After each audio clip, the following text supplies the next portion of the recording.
இந்த பண்ணையில் எடுத்தோம் பார்த்து அது சரியாக கொடுக்கல. அதுக்குன்னே வந்து உப்பு காய்து இருக்குது, அதை வச்சு தான் சுத்தப்படுத்தணும். சில பேர் என்ன பண்ணாங்க, சுத்தப்படுத்தணும்னு சொல்லிட்டு நுண்ணுயிர் எல்லாம் செத்துருங்க. கண்டிப்பாக கரு கூடாது.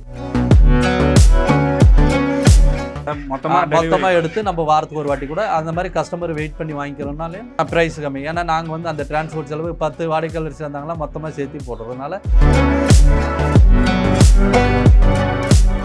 பிரதர் வணக்கம்ங்க. வணக்கம் பிரதர். நம்ம பண்ணை எங்கே அமைஞ்சிருக்கு, நம்ம பேர், நம்மளுடைய முகவரி சொல்லுங்கள் பிரதர். என்னோட பேர் வந்து பிரகாஷ் மகேந்திரன். என்னோட பண்ணையோட பேர் ஏபி தியா போல்ட்ரி ஃபார்ம். இது தருமபுரி மாவட்டம் நல்லம்பள்ளி தாலுக்கா காளைகொன்னூர் கிராமங்க. நம்ம கோழி வளர்க்குறதுல என்ன மாதிரியான ரக வளர்த்துறங்க பிரதர்? நம்ம ஒரு 10-12 வகை வளர்த்துட்டுருக்குறோம். கிரிராஜா, கிராமப்பிரியா, அசில் கிராஸ், அசில் பெருவடை, நாட்டுக்கோழி, கடக்நாத், வான்கோழி, கினி கோழி, சோனாலின்ற ஒரு ரகம், வாத்துல நாட்டு வாத்து, இந்திய கொல்லம் வாத்து, ஒயிட் பெகின், இந்த மாதிரி ஒரு 12 வகை பண்ணிட்டு இருக்கிறோம். இந்த சோனாலி கோழி வளர்க்குறதுக்கு என்ன காரணம்? சோனாலி கோழி ஏன் வந்து முக்கியமாக தேர்ந்தெடுக்கிறோம்னு பார்த்தீங்கன்னா, இது வந்து தீவன செலவு ரொம்ப கம்மிங்க, உயிரிழப்பு வந்து ரொம்ப கம்மி. மற்ற கோழி இனத்தை கம்பேர் பண்ணும்போது இது வந்து உயிரிழப்பு கம்மி. அதே போல் முட்டை வந்து அதிகமாக வருது. நீங்கள் நார்மலாக வந்து இப்போ கிரிராஜாவோ இல்லை வந்து வேறு கடக்நாத் இல்லை BV380 இந்த மாதிரி இனத்துக்கு கம்பேர் பண்ணும்போது இந்த கோழி வந்து BV380 அதிகமாக வரும். அதுக்கு அடுத்தபடியாக வந்து பார்த்திங்கன்னா நம்ம சோனாலி கோழி உங்களுக்கு வந்து குறைந்த காலத்தில் வந்துட்டு அதிக முட்டை வந்து இப்போ நம்மளோட கணிப்பு வந்து ஒரு 220 வரைக்கும் எடுக்கலாம் வருஷத்துக்கு ஒரு கோழி. இது வந்து ஒரு 1.5 வருஷம் வரைக்கும் பயன்படுத்திக்கலாம். நல்லா முட்டை ஈல்டும் இருக்கும். இப்போ வந்து கிரிராஜா, கிராமப்பிரியெல்லாம் ஒரு சீக்கு வந்து அதாவது நோய் தாக்குதல் வந்து அவ்வளோ சீக்கிரம் குணப்படுத்த முடியாது. பட் இதுக்கு வந்து நோய் தாக்குதல் கம்மி தாங்க. இது வந்து பங்களாதேஷ் இந்த மாதிரி பிரீடு தான், இது பயோமி பிரீடு தான். இப்போ நம்ம எத்தனை தாய்க்கோழி வச்சிருக்கோம்? இப்போ இந்த பண்ணையில் வந்து பார்த்தீங்கன்னா ஒரு 1200 இருக்கு. இப்போ நம்ம வச்சிருக்கிறது ஒரிஜினல் பிரீடுங்களா இல்லை கிராஸ் பிரீடுங்களா? இல்லை ஒரிஜினல் தான். ஒரிஜினல் தாங்க. இதுலேயே வந்து கலப்படம் வந்துருச்சு. கலப்படம்னா பார்த்தீங்கன்னா வந்து சேம் இதே மாதிரி தான் இருக்கும். முட்டை வராது உங்களுக்கு வந்து முட்டை வந்து எண்ணிக்கை கம்மியாக இருக்கும். அதே போல் எடை கூடாது. உங்களுக்கு பார்த்தீங்கன்னா இந்த ஒரிஜினல் சோனாலி வந்து உங்களுக்கு 1-200 100 வரும்போதே முட்டை ஸ்டார்ட் ஆயிரும். 5 மாதத்துக்கு கம்பல்சரி 5 மந்த்ஸ் ஸ்டார்ட் ஆகும்போது உங்களுக்கு முட்டை வந்துடும். லேயிங் 1-2 ஸ்டார்ட் ஆகும். 5.5 மாதம் முடியும் போது உங்களுக்கு கண்டினியூஸாக ஸ்டார்ட் ஆயிரும் முட்டை. அதே நீங்கள் கிராஸ் பீடு பார்த்தீங்கன்னா வந்து உங்களுக்கு இதுலேயே வந்து டிபி கிராஸ்னு ஒரு இனம் இருக்குது. சேம் சோனாலி மாதிரியே தான் இருக்கும். அதுதான் வந்து கிராஸ். நம்ம கிரிராஜா மாதிரி கோழி நல்லா குண்டாக இருக்கும், நல்லா வெயிட் வரும், 1.5 கிலோ வரைக்கும் வரும். பார்த்தீங்கன்னா முட்டை வந்து அந்த அளவுக்கு வராது. இப்போ நம்ம 200 தாய்க்கோழி வச்சு நம்ம முட்டை மேக் பண்ணணும் அப்படின்னா நமக்கு எவ்வளோ இடம் தேவைப்படும்? 200 கோழி வந்து பார்த்தீங்கன்னா நம்ம 1க்கு 1.5 தான் வந்து ரெஃபர் பண்ணுறோம். உங்களுக்கு ஆவரேஜாக ஒரு 200 to 250 ஸ்கொயர் ஃபீட் இருந்தால் போதுங்க. அதாவது 20 அடிக்கு ஒரு 15 போட்டோம்னா போதுமானது. பண்ணையை நம்ம புதுசாக ஆரம்பிக்கிறோம்னா பண்ணை வந்து சுத்தமாக நீட்டாக க்ளீன் பண்ணிக்கணும். பார்மிலின் மருந்து போட்டு நீட்டாக பண்ணிவிட்டு சுண்ணாம்பு தெளித்து ஒரு வாரம் வந்து நல்லா ட்ரை பண்ணிவிட்டு கடலை தூள், நிலக்கடலைன்னு சொல்கிறீங்களா, அதோட வேஸ்ட்டு தான் நம்ம போட்டிருக்கோம். இப்போ கம்பல்சரி அது போடணும். அது கிடைக்கல அப்படின்னா நெல் உமி போடலாம். இது ரெண்டில் ஏதோ ஒரு போட்டோம்னா கண்டிப்பாக, ஏன்னா அதோட எச்சம் வந்துட்டு அதை வந்து அப்சர்வ் பண்ணிக்கும், உறிஞ்சிக்கும். ஏன்னா இந்த கோழி வந்து அது அப்படியே வந்து இன்கேஸ் வெறும் தரையில் விடும்போது அதோட எச்சத்தை அது வந்து மெரிக்க என்ன ஆகும்னா ஆட்டோமேட்டிக்காக வந்து நோய் தாக்குதல் உண்டாகும். அதனால தான் நம்ம இது போடுறோம். இது வந்து ஈஸியாக வந்து அதோட எச்சத்தை உறிஞ்சிடும். இப்போ தேங்காய் மஞ்சள்லாம் யூஸ் பண்ணலாங்களா? தேங்காய் மஞ்சள் போடலாம் சார். பட் இந்த கோழிக்கு வந்து பிராய்லர் கோழிக்கு ஓகே, இந்த கோழிக்கு ஆகாதுங்க. ஏன் அப்படின்னு பார்த்தீங்கன்னா இது வந்து ஆட்டோமேட்டிக்காக 1-2 கொத்தி இதாகும். ரெண்டாவது தேங்காய் மஞ்சள் வந்து சில்னஸ் அதிகம், அது ட்ரை ஆகாது அவ்வளோ சீக்கிரம். பிராய்லருக்கு அது ரெடி ஆகும். பட் இந்த கோழிக்கு செட் ஆகாதுங்க. ஏன்னா இந்த ரொம்ப சில்னஸ் இருந்தால் நோய் அதாவது சளிப்பு பிரச்சனை வரும். இப்போ நம்ம ஏரியாவில் பார்த்தீங்கன்னா எதுக்கு டிமாண்ட் அதிகமாக இருக்குது? முட்டைக்குங்களா, சிக்கனுங்களா, இல்லை கோழிக்கா? இல்லை, இப்போ வந்து கரண்ட்லி எல்லா பக்கம் முட்டைக்கு தான் சார் போயிட்டு இருக்குது. கறிக்கும் அடுத்தபடியாக போகுது, எல்லாமே போயிட்டு இருக்குதுங்க. முட்டை போயிட்டு இருக்குது. இப்போ சொனாலி வந்து நிறைய பேர் வந்து தாய்க்கோழி தான் கேட்குறாங்க. ஏன் அப்படின்னு பார்த்தீங்கன்னா 1 month சிக்கு எடுத்து அதை 4 மாதம் வளர்த்து 1-2 அது டேமேஜ் ஆகிறதுக்கு பதிலாக இப்போ டைரெக்டாகவே தாய்க்கோழியை எடுத்துட்டோம்னா ஒரு 50 ரூபா முன்ன பின்னா இருந்தாலும் தாய்க்கோழி எடுத்துட்டா நம்ம முட்டை எடுத்துக்கலாம் ரெடியாக. நிறைய பேர் வந்து வாடிக்கையாளர் விரும்புறது முட்டைக்காக தாய்க்கோழி தான் விரும்புகிறாங்க. இப்போ ஒரு சிலர் பார்த்தீங்கன்னா ஆரம்பத்தில் நம்ம 1 day சிக்கோ இல்லை 1 week சிக்கோ எடுத்துகிட்டு போகும்போது அதனுடைய அனுபவத்தை நம்ம தெரிஞ்சுக்க முடியும், லாப நஷ்டத்தை தெரிஞ்சுக்க முடியும், ஆரம்பத்துலேருந்து நம்ம எப்படி அதை வளர்த்து மேலே கொண்டு வரதுங்கிறத தெரிஞ்சுக்க முடியும்னு சொல்கிறாங்க. ஒரு உதாரணம் சொல்கிறேன் சார். இப்போ 1 மாதம் சிக்கு நம்ம 80 ரூபாய்க்கு கொடுக்குறோன்னு வச்சுக்கோங்க. 5 மாதம் சிக்கு நம்ம 350 தான் கொடுத்துட்டு இருக்கிறோம், சரிங்களா? அப்படின்னும் போது உங்களுக்கு கணக்கு பண்ணோம்னா அந்த தீவன செலவு இதெல்லாம் வந்து உங்களுக்கு இமிடியேட்டாக எனக்கு முட்டைக்கு ரெடி ஆகணும் சார், என்னோட வியாபாரத்தை பெருக்கணும்னா நீங்கள் தாய்க்கோழி போகிறது தான் பெஸ்ட்டு. இப்போ 1 மாதம் சிக்கு புதுசாக பண்ணுறவங்களுக்கு அனுபவம் வேணும். எடுத்தோடனே நம்ம 1 month சிக்கு போனோம்னா அது வந்து பராமரிக்கணும், கரெக்டாக மெடிசன் கொடுக்கணும். 2வது மாதம் 3வது மாதம் ஒவ்வொரு மாதமும் வந்து மருந்து கொடுக்கணும், மெடிசன் கொடுக்கணும், தீவன தீவனம் கரெக்டாக ப்ராப்பராக பண்ணணும். சில பேர் வந்து என்ன பண்ணுவாங்க, ஸ்டார்டிங்கில் வந்து கோழி எடுத்துருவாங்க, ஒரு ஆர்வ கோளாறுல எடுத்துருவாங்க. பார்த்தீங்கன்னா தீவனம் போட முடியாது, மருந்து கொடுக்க முடியாது, ஒரு மாதம் 10 நாள் கொடுப்பாங்க, அதுக்கப்புறம் விட்டுருவாங்க, அது கண்டுக்க மாட்டாங்க. அப்போ என்ன ஆகுனா கண்டிப்பாக வந்து உயிரிழப்பு ஏற்படும். நாங்கள் தெளிவாக தான் சொல்லி கொடுப்போம். பட் ஆனால் அவங்க வந்து பராமரிக்கலாம் என்ன சொல்லிடுவாங்க, இந்த மாதிரி இந்த பண்ணையில் எடுத்துங்க, இந்த பண்ணையில் எடுத்தோம் பார்த்து சரியாக கொடுக்கல, நம்மளே வந்து கம்ப்ளைண்ட் பண்ணுவாங்க. அதனால் நம்ம என்ன சொல்கிறோம்னா, முடிஞ்ச வரைக்கும் அனுபவம் இருந்தால் பண்ணுங்க. இல்லை அப்படி பண்ணணும் சார் எனக்கு அனுபவம் வேணும்னா குறைஞ்ச அளவாக எடுத்துக்கோங்க. இப்போ ஒரு 50 100 ஒரு ட்ரையல் பாருங்க, ஒரு 6 மாதம் பாருங்க, ஒரு அனுபவம் கிடைச்சிரும். உங்களுக்கே ஒரு 50 கோழி எடுத்து 100 கோழி எடுத்து பண்ணும்போது ஒரு அனுபவம் கிடைக்கும். அதுக்கப்புறம் நீங்கள் வந்து லார்ஜாக பண்ணலாம், ஒரு 200 300 500 அந்த மாதிரி பண்ணலாம். இது என்னோட தனிப்பட்ட கருத்து. இப்போ ஒரு கோழி முட்டையிட ஆரம்பிச்சதுலேருந்து ஒரு தொடர்ந்து எத்தனை நாள் முட்டையிடும், அடுத்து எவ்வளோ கேப் விட்டு திரும்ப முட்டையிட ஆரம்பிக்கும் சார்? இப்போ ஒரு கோழி வந்து அந்த பீரியட் ஆஃப் டைம்ன்றது பார்த்தீங்கன்னா மேக்ஸிமம் வந்து ஒரு 10 நாள் 15 நாள் வரைக்கும் வரும். இப்போ நார்மலாக நம்ம ஒரிஜினல் தூய பெருவடை சிறுவடையும் பார்த்தீங்கன்னா சிறுவடையெல்லாம் பார்த்தீங்கன்னா 7 முட்டை 8 முட்டை தான் வரும். பெருவடையும் அவ்வளோதான் 10 12 தான் வரும். ஒரு கோழியோட இது சொல்கிறேன், தோராயமாக நான் சொல்கிறேன், எக்ஸாக்டாக சொல்லுங்க, தோராயமாக சொல்கிறேன். அதே மாதிரி தான் இதுவும் அதே மாதிரி தான். ஒரு வாரம் 10 நாள் வருங்க. திருப்பி அந்த மேட்டிங் பீரியடுன்னு ஒன்று வருங்க. அந்த மேட்டிங் பீரியடில் வந்து பார்த்தீங்கன்னா குறைஞ்சபட்சம் ஒரு 4 நாள் 5 நாள் கேப் ஆகும், மறுபடியும் ஸ்டார்ட் ஆகும். சில இதெல்லாம் ஒரு வாரம் கூட ஆகுங்க. முட்டையில் கருத்தன்மை அதிகமாக இருக்கிறதுக்கு இத்தனை கோழிக்கு வந்து இத்தனை சேவல் வேணும்னு சொல்கிறாங்க. நம்ம எத்தனை கோழிக்கு எத்தனை சேவல் வச்சுருக்கோம் சார்? நாம் வந்து 5 பெட்டைக்கு ஒரு சேவல், 100 கோழி எடுக்கிறீங்கன்னா 80 பெட்டை 20 சேவல் கொடுத்துட்ருக்குறோம். கோழியில் வந்து ஸ்பெசிஃபிக்காக உங்களுக்கு சேவல் எதுக்காக வேணும்னா, நீங்கள் வந்து அதுலேருந்து ப்ரீடு எடுக்கிறோம். கோழி குஞ்சு நம்ம உற்பத்தி பண்ணோம், இன்குபேட்டரில் வச்சு குஞ்சு பெருக்கணும், இல்லை அந்த மாதிரி எடுக்கணும்னு நினச்சா தான் சேவல் தேவை. இது வந்து BV38 மாதிரி தான், அந்த இனம் மாதிரி தான். நீங்கள் சேவல்னா கூட முட்டை வருங்க. ஆனால் என்ன ஒன்றுன்னா சேவல் போட்டால் கொஞ்சம் நல்லா தரமாக இருக்கும், முட்டை வந்து நல்லா கொஞ்சம் அந்த கரு இதெல்லாம் கொஞ்சம் நல்லா வளர்ச்சியாக இருக்கும், கலர் எல்லாம். இப்போ முட்டை வந்து ஹேச்சிங் பண்ணுறதுக்கு நம்ம என்ன முறை பயன்படுத்துகிறோம் சார்? நான் முழுக்க இன்குபேட்டர் தான் சார், பெரிய ஏச்சரின்னுவோம், அது மூலியமாக தான் பண்ணிட்டு இருக்கிறோம். எவ்வளோ முட்டை நம்ம அதில் ஒரு டைமில் வைக்க முடியும்? ஒரு 1.5 லட்சம் வரைக்கும் வைக்கலாம். அவ்வளோ பெரிய பெரிய தான், 8 செட்டு அந்த மாதிரி இருக்குது, 4 மிஷின். அதை பார்த்தீங்கன்னா ஒரு டைமில் அட்டன் டைமில் 1.5 லட்சம் வரைக்கும் வைக்கலாம்.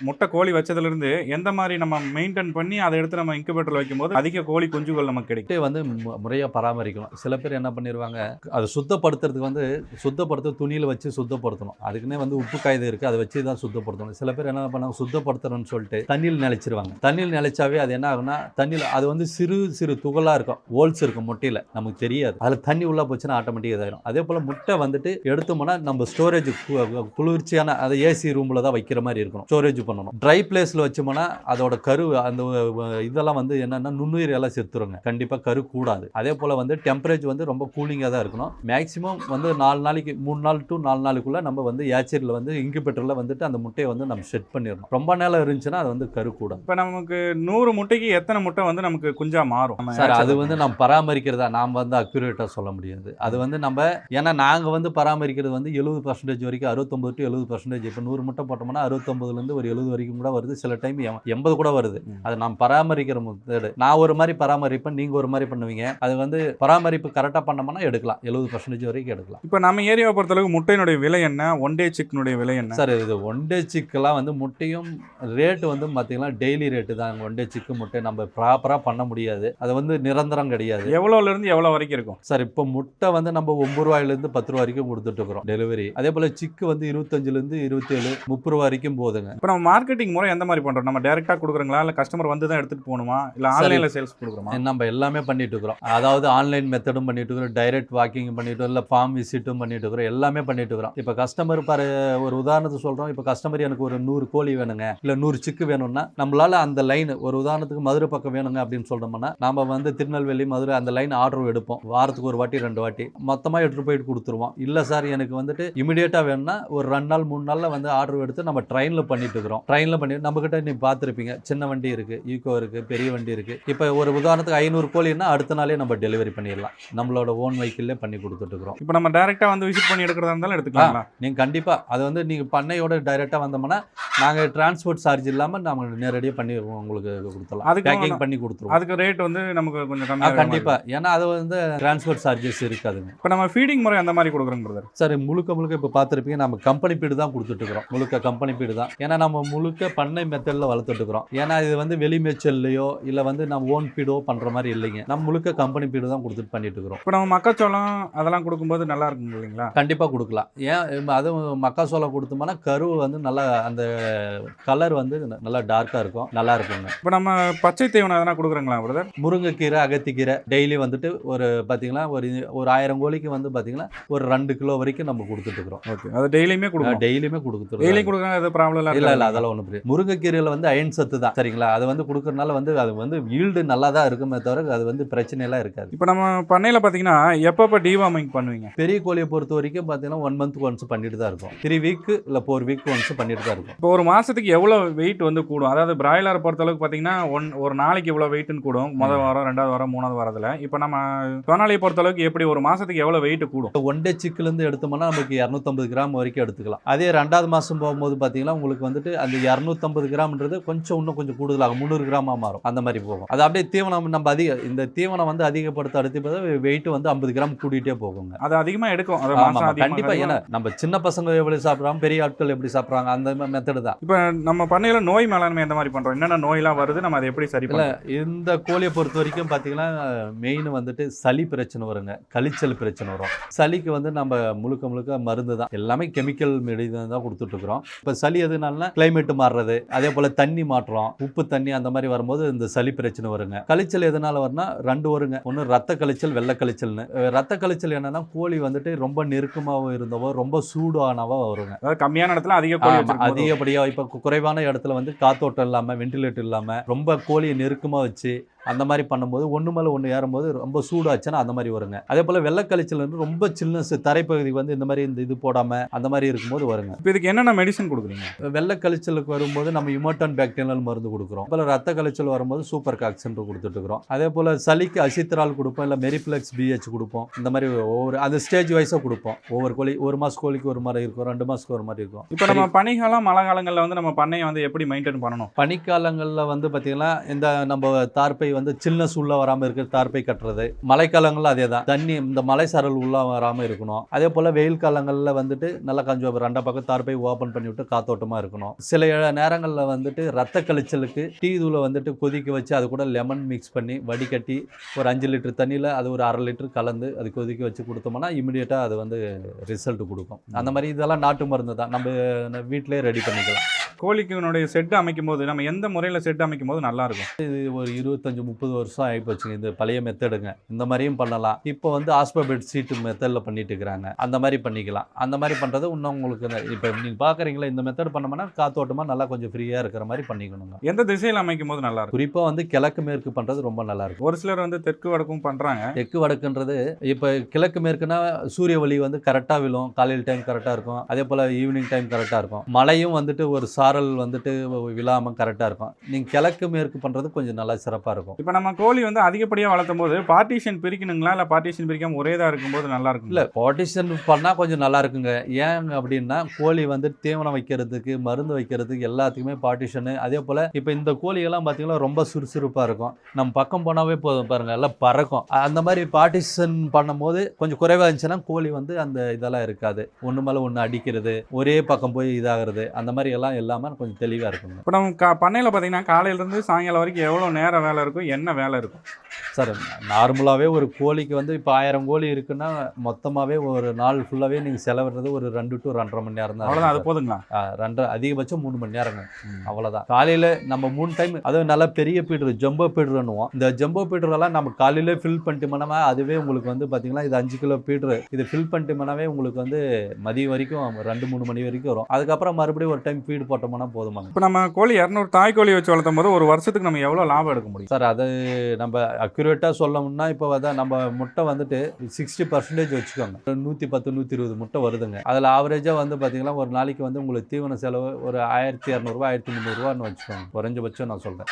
அந்த தீவன செலவு அந்த முட்டையில் போச்சுன்னா அது கோழி வந்து உங்களுக்கு வந்து லாபங்க. ஒரு 200 கோழி வளர்த்தோம்னா மாதம் வந்து பார்த்தீங்கன்னா ஒரு 15,000 to 20,000 வரைக்கும் எதிர்பார்க்கலாம். அதாவது 200 தாய் கோழி வச்சு 200 தாய் கோழி முட்டை முட்டை இடணும். முட்டை இடுற மாதிரி இருந்தால் நம்ம ஒரு 15,000 20,000 வரைக்கும் எடுக்கலாம். ஒரு உதாரணம் சொல்கிறேன். இப்போ வந்து கோழி வந்து கம்மியாக எடுத்து நம்ம லாபம் அதிகமாக எதிர்பார்க்க முடியாது. கொஞ்சம் அதிகப்படுத்தும் போது நமக்கு வந்து லாபம் அதிகமாகும். அதே போல் என்னன்னா கோழி அதிகப்படுத்தும் போது இப்போ ஒரு உதாரணத்துக்கு ஒரு 1000 கோழி எடுக்கிறோன்னா ஒரு 700 முட்டை வந்துச்சுன்னா உங்களுக்கு ஒரு நாளைக்கு வந்துட்டு ஒரு 100 கிலோ கொடுக்குறோம்னா ஒரு 3,500 தீவன செலவு போச்சுன்னா உங்களுக்கு ஒரு 3,000 2,000 உங்களுக்கு வந்து நிற்குங்க. நீங்கள் அதே வந்து கோழி வந்து 200 கோழி இது பண்ணும்போது உங்களுக்கு தீவன செலவே வந்து பார்த்தீங்கன்னா ஒரு உதாரணம் சொல்கிறேன், ஒரு நாளைக்கு 1,500 தீவன செலவே 1000 வந்துடும் உங்களுக்கு. அது இல்லாமல் நீங்கள் ஒரு ஆட்கள் வச்சு நீங்கள் வந்து வேலை செய்கிறது அதுக்கு ஒரு 200 கூலி, நீங்கள் பெட்ரோல் செலவு அது இது இருக்கும். ஒரு நாளைக்கு 200-300 தான் அது எதிர்பார்க்க முடியும். இதுதான் ரியல் ஃபேக்ட். நம்ம கோழி அதிகப்படுத்தும் போது உங்களுக்கு அதுக்கு தகுந்த மாதிரி லாபம் எதிர்பார்க்கலாம். புதுசாக ஒருத்தவங்க பண்ணை ஆரம்பிக்கணும்னு நினைக்கிறாங்க, அவங்க வந்து லாஸ் இல்லாமல் பண்ணை நடத்துங்க அப்படிங்கும் போது என்ன சொல்லணும்னு விருப்பறீங்க? அனுபவத்தை எடுத்துக்கோங்க. எடுத்தோடனே பெரிய லெவலுக்கு போக வேண்டாம். ஒரு 100 கோழி 200 கோழி இல்லை 50 கோழி இருந்து ஸ்டார்ட் பண்ணுங்க. ஒரு